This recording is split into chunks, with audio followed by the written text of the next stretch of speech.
Good morning. We're doing a market status update today, and we're going to look at what's up with the market and what's happened over the last couple of weeks since I last did one of these.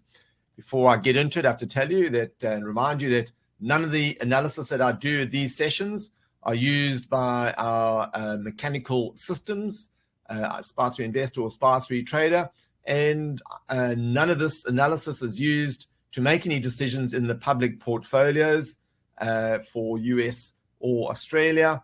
And I don't use any of this analysis in my personal portfolios. That is, I don't use any of this analysis to make hard and fast, mechanical, unambiguous, objective decisions in my own portfolios as well, and haven't done for many, many years. I'm a mechanical trader and precisely follow our systems, both with the public portfolios, the money that I manage, the real money that I manage in the public eye, and in my own personal portfolios. And also have to tell you that everything we cover here today is general investment advice. We're licensed to provide that, but it is not personal or specific investment advice. No further ado, we'll get straight into the Dow Jones, and we're going to do our analysis. Right. There are a couple of things to mention here. There's a little bit of sentiment weakness coming into the market, and we are starting to see price action go sideways. You might call it a consolidation, if you like, as the positive term. We've had a big run up, and now we're starting to see some sideways movement in quite a narrow range. Volatilities are down, and that is typically what you might see when the market hits a bit of indecision and really just either setting itself up, taking a breather for its next move up, or the indecision setting itself up for a retracement. Now, of course, we don't know which way it's going to go, but we'll just keep an eye on the sentiment indicators and the breadth of market indicators to give us an idea. Because that's all we're going to get is an idea. There's no dead certs in this game. This is a probabilistic environment that we deal with in the market. It's an uncertain environment of probably the highest degree that you might come across in all walks of life. So we know that we have to set ourselves up for most of the time to not be right when we analyze price action. It's made up of the psychology of all of the cauldron of human beings.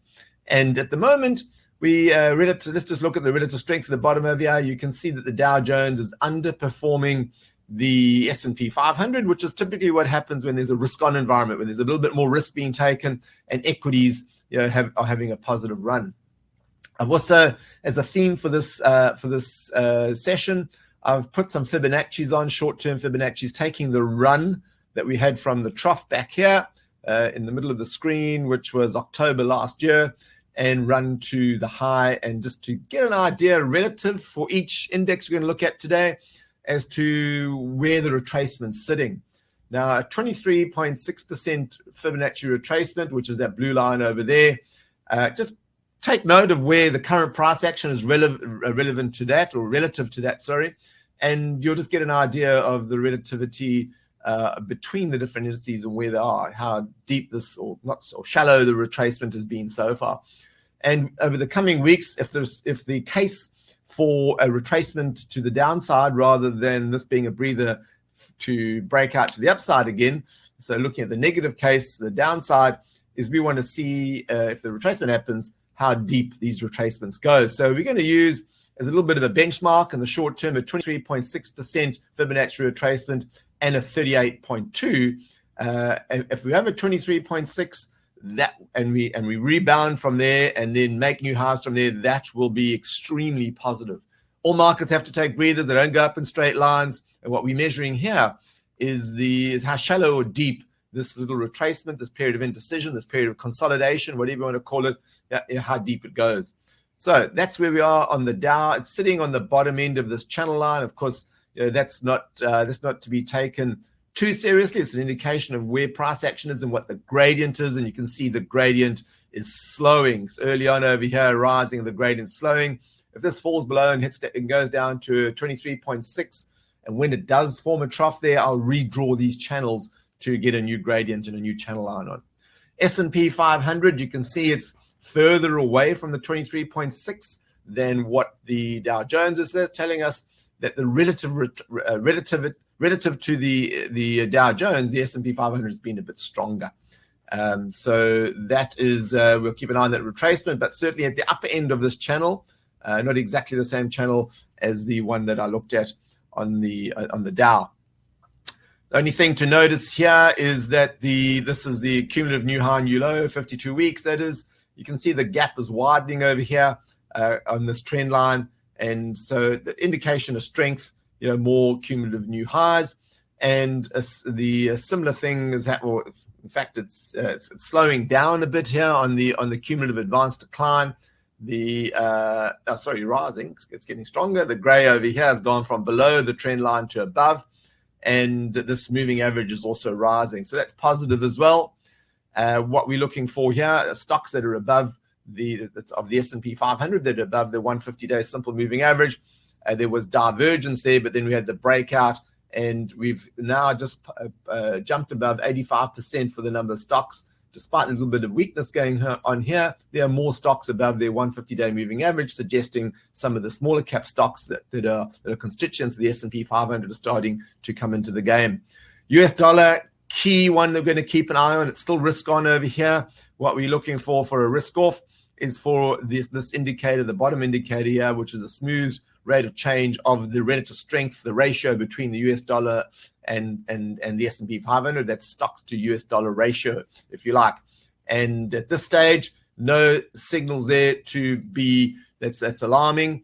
Here's the first little bit of negativity, if you like. This is a sentiment indicator. This is measuring growth versus value stocks in the Russell 1000 category. And you can see that we've had a sell signal in inverted commas here, meaning, and you can see that the relative strength, the ratio between growth and value is starting to slow down, i.e. value starting to get a little bit of the upper hand. And that's why we've seen this indicator here, which is an indicator of an indicator, trying to drop off. The bottom chart here is the Russell 1000 value index, and you can see it's going to have a little bit more strength than the growth. This is slight, but it's just a tiny thing that we've got to keep an eye on. Of course, what could happen is exactly what happened over here, is that the growth get the upper hand again, and we see the indicator rise and go. So we smooth this, so we don't want to knee-jerk react. So when I've put Cirox on relative strength indicator, we're trying to smooth so we don't get this jerky line over here. And we're really trying to be objective about it as well by putting those indicators on. This is discretionary SPDR versus discretionary versus staple the SPDR ETFs, and it's slightly starting to fall over here, meaning that consumer staple starting to relatively be a little bit stronger than consumer discretionary. So not quite turned over, but you can see there's a little bit this consolidation that's happening in the indices. Is starting to see the indicators turn over, but a little bit of weakness, but nothing to get to panic about at this stage. Just keeping an eye on it. You can see it takes quite a while for these things to play out. Okay, this is put options, put versus on equities on S&P 500, put versus call options ratio. You can actually visually see the blue line, the moving average here, which is an annual. It's a 252-day simple moving average of the put call ratio. Starting to fall, and we've got a risk on over here, and there you can see the S&P 500's risen while we've had that. So no early signs there to get to panic about. This is the yield on a 10-year Treasury note. You can see yields have been rising. I could probably put a trend line on there. I will next time because there's enough touch points there now to do that. I'll put a little channel on there. But the relative strength is still that equities are stronger. Equities are stronger than yields. And so that's why we still got the risk on over here, the last indicator there, green. If this indicator turns up over here, that will be an indication that the yields are rising at a quicker rate than what stocks are rising. This is the 20-year Treasury bond. So now this is bond, not yield. So bonds go down when yields go up and vice versa. And typically you should see bonds. When interest rates are falling, you typically see stocks rising, which means that bonds would be falling. And from a relative strength perspective over here, you can see that bonds are underperforming stocks, and they're both going in probably at the end over here saying they're going in the same direction, which is really what you want. So no early indications there. The VIX fear index, even though we had a bit of a mixed session on Wall Street in today's session, you can see the VIX finished at its lows. Buyers did come into the market towards the end of the day, which may be an indication of why the VIX is lower, but no warning signs there. Right, here's another slight warning sign. You can see the relative strength of EOS falling. That's relative strength between the NASDAQ composite and the S&P 500. This is another sentiment indicator, and you can visually see this ratio line is falling over here, and the Ciroc starting to turn over. It's been risk on for quite some time, and also just noting, you would know because I've spoken in previous sessions about it, is how far above the previous all-time high, which I put the this black zone, either full or dashed zone over here, how far the other indices are above their previous all-time high, whereas the NASDAQ composite is still hanging around over here. It hasn't quite broken out here. So this has definitely been indecision, and I wouldn't say this is consolidation. I'd say for the other indices, you might call it consolidation, putting a positive spin on it, but you can't really put a positive spin on this. This is more indecision around the all-time highs that are happening here in the NASDAQ composite. So that's starting to turn. I need that to drop out of this blue zone below 90 to really put draw in the red vertical line and say it's risk off. Right, this is the NASDAQ. Sorry, yeah, this is the NASDAQ 100, not the composite. So just focus on the top NASDAQ stocks, and you can see this has occurred. I think that it happened by the last time we had the session. It happened the day before the last session that we did. NASDAQ 100 is well above its all-time high, but now starting to drop. And you can see, sorry, I will just go back up to the composite and just zoom in a bit over here. What I'm looking at is the Fibonacci. So there's the Fibonacci run up from there to there. And let's just get rid of a chart over here so we can get a bit of a more, just delete that. So there, oh, sorry, I deleted my apologies, I deleted the Fibonacci. What happened to the Fibonacci? Oh dear, it's not there. Up, down. No, somehow the Fibonacci disappeared. But don't know how that was saved. I'll have to fix it. But anyway, sorry, the distance from the NASDAQ, the retracement above us, 23.6, is much closer than what it is on the NASDAQ 100. So the NASDAQ 100 has fallen. It's definitely closer than what the S&P 500 is, but that is there's still a ways to go there before it gets to 23.6. So remember what I said at the beginning of the session is that we're trying to get a relative feel over here for where the indices are to their 23.6 retracement, and the NASDAQ is a bit closer to its retracement, as is the Dow, than what the S&P 500 is. So again, I'm just going to repeat over here. This is not time to panic and say, it's risk off time, but we're just keeping an idea on these sentiment indicators to see where it's going. This is typical of what would happen in the period of a little bit of sideways movement, a little bit of catching a breath, and what we haven't seen, the really negative case would have been a peak, a V top, if you like, and a fall pretty quickly, where sentiment just turned negative very quickly. That's not what we're seeing over here. It's pretty natural to have this indecision or this breather or the sideways movement and pretty shallow at the top of a strong bull market. And that's more what we're seeing here. So the odds are that we're going to see a breakout to the upside, but we still got to try and be objective with what we're looking at. Okay, that's cumulative new high, new low. Not really anything to see there, nor is anything to see with the advanced decline line on the NASDAQ 100. But there is something to see here for the stocks that are above the 150-day moving average. Very different chart to what we saw on this breadth of market indicator in the S&P 500, where we had seen this divergence, then a breakout to the top. And we had something like 85% of the stocks of the S&P 500 are above their 150-day moving average. Whereas that's not the case with the NASDAQ 100. It's 70%, and we haven't seen this breakout where there are more stocks getting above the simple 150-day moving average. So also that's indicative of the other weakness we're seeing, where the risk off has gone on the NASDAQ 100 and some of the other slight little indications we're getting from a sentiment perspective that there's a little bit of weakness in the market. The SOX, which is the semiconductor index, is not showing that. You can see it's outperforming the NASDAQ 100. So we've got this is a sector of the larger index, if you like. That it's outperforming the NASDAQ 100. It's risk on and rising. So no indications there of the semiconductor index falling over. Onto the All Ordinaries.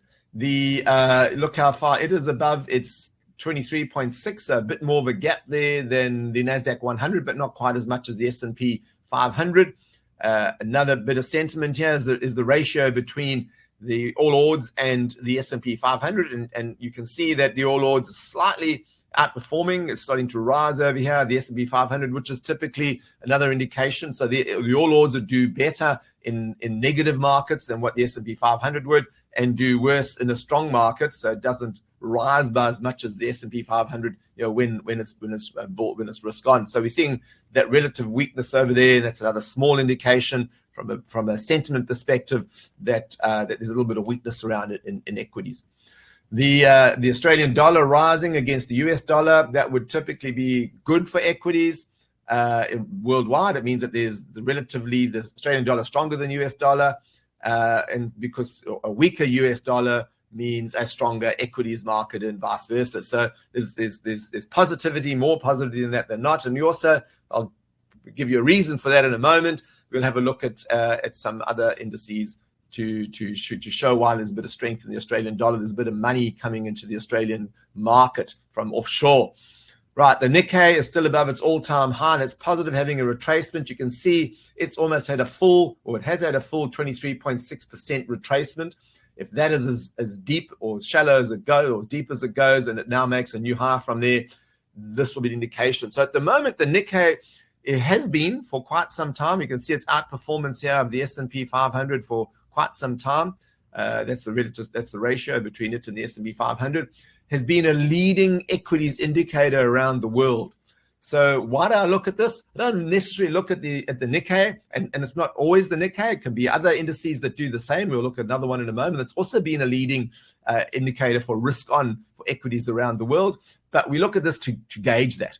And at the moment, it's leading, and it's showing positive signs for equities to come, having bounced. That is, if that is the trough that it finds here and then makes a new high. Of course, if it finds some resistance, doesn't make a new high, and then goes down and drops below 23.6, well, that would be a leading indication there's some negativity to come. At the moment, that's just the way it is, and this does change. I'm using discretion here, but also using what I've seen in the past with some other international indices playing that role, as is the DAX is also doing. Now you can see how far the DAX is above its previous all-time high, and had some weakness overnight. But it's a bit further above its 23.6 than the Nikkei. So indicating from a relative perspective that there's some more room here relative to the run-up that it had over there compared to the Nikkei. There's a little bit more room to move on the DAX. But DAX also outperforming S&P 500 over this period of time. When's that? Since February, beginning of February, middle of February.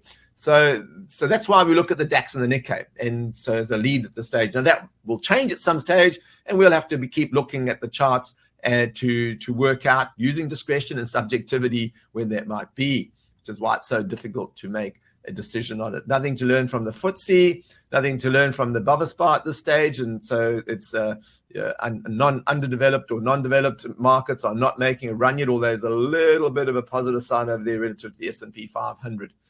Right, now I'm just going to, before I get into commodities, I'm going to go across to the All Ordinaries, Small Ordinaries. So we've looked at the All Ordinaries. Now we look at the Small Ordinaries just to give some perspective. All-time high in the Small Ords back here in 2007. Had another rush up in 2011. And then the recent high was here, which was, now you can see how far the Small Ordinaries is below its, not only its all-time high, but the period where the All Ordinaries made its previous all-time high back here in August to November of 2021. So because the All Ords is back up here, so it's a way, relatively speaking, a long way away, and you can see this the relative strength here of underperformance against the All Ords over that period of time. But why am I showing this now?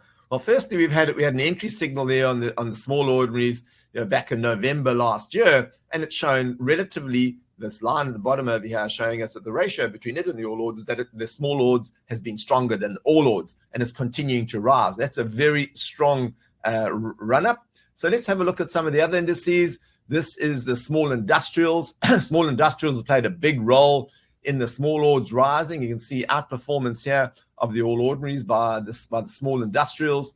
The small resources, not so. So why am I mentioning this? Because we're going to have a look at some commodities in a moment as to where this might go. But you can see the underperformance here relative to the all ords by the small resources sector.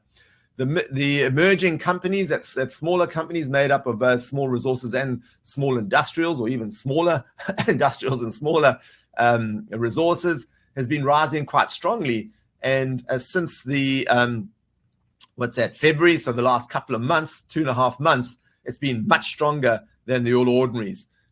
So you won't find such strength in of small companies in bear markets, is the point I want to make here. So small industrials, emerging companies, we haven't seen in small resources yet, but this is really what happens in stronger bull markets. So this has been going on for a couple of months now, and time to bring that into the session and point it out.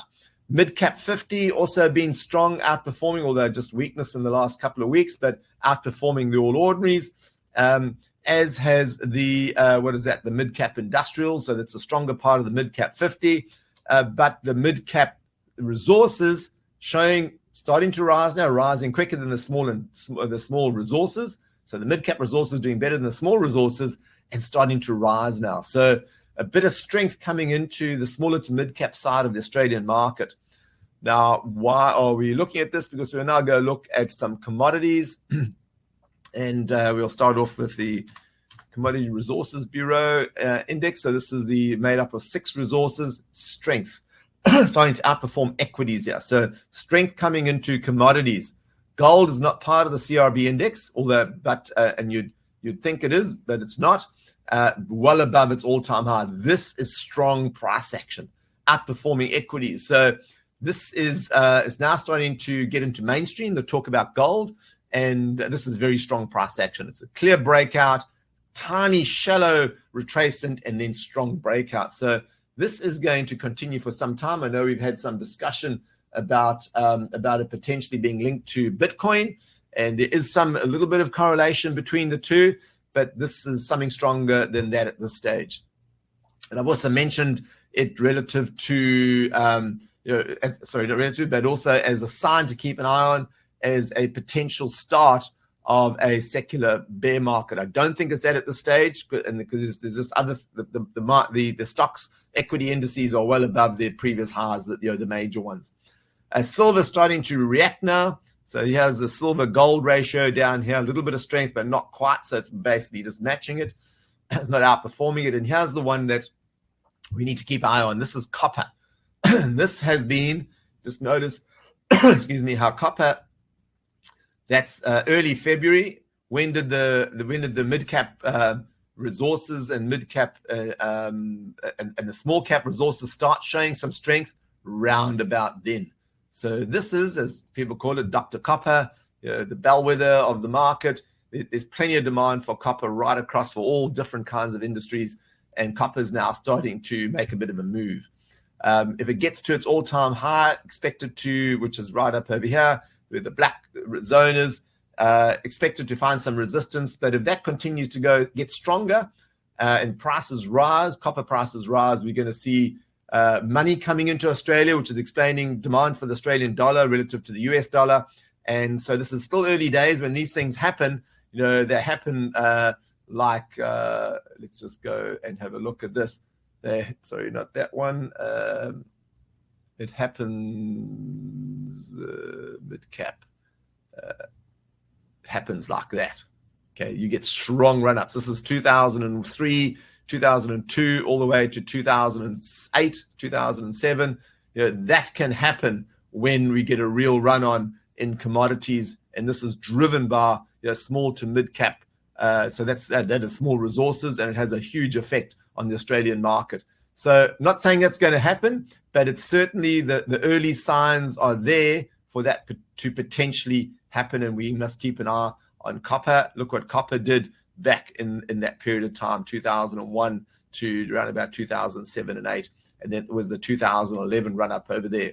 So if that happens, if we see the strong copper like that, and look at the sideways movement it's had for so long, and there's certainly lots of fundamental demand for it, just so keep an eye on those resources. Early warnings happening at the moment, and don't panic, don't rush. There'll be plenty of time. If it happens, it'll develop over a few years, not just a come and go over a few months. This is oil. Oil definitely in an uptrend. This is having an effect on the CRB index, which is pushing it up. And so oil going up, inflation. Bitcoin is showing some weakness. There was the risk. There was the risk off, if you like, using the SROC 26.9. Found some resistance, which you'd expect it to do at all-time highs, bouncing above and below its all-time high, but set up for another run. So run up. There you go. Run up, consolidation, run up, consolidation, taking a breather there, taking a breather now. Of course, it could be indecision, and we could see it fall in a heap. But that's why we look at this to see which way it breaks out. We can't predict it. We wait for it to happen. Same with Ethereum. Run up, bit of consolidation, run up, risk off. Those of you who trade cryptos, these do lead, and others do go up and down, a bit more volatile than these two. But you can certainly use the SROC 26.9 to get an indication, an idea of where it's going. Uranium is having a bit of a retracement, which is it should do, given that it's near the top of this channel, and uranium, is in an uptrend. Not so with iron ore. So iron ore has had a fall below this. Certainly, it broke out of this channel. I drew another weak channel. Upper line wasn't a channel, but a trend line there.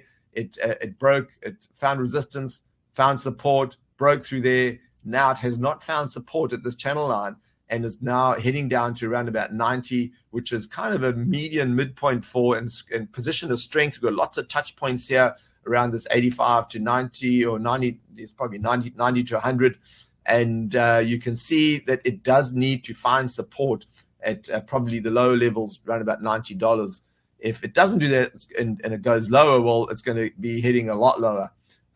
But this is the first sign of some weakness in iron ore. The thermal coal's holding in there. It's on support.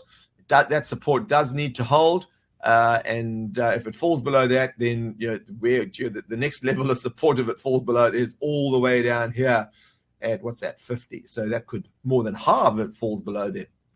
Or that could find support along the way. So that needs to hold. That support of thermal coal needs to hold over there. Right, just to go back to the theme, any questions anybody wants to ask? Do we have a copper stock in the ASX investor basket? No, although the main miners do have exposure to it. Certainly Rio, Olympic Dam, then BHP has exposure to it, so that will have an effect on those. It won't just be the small ones. Maybe I'll do that for the next session.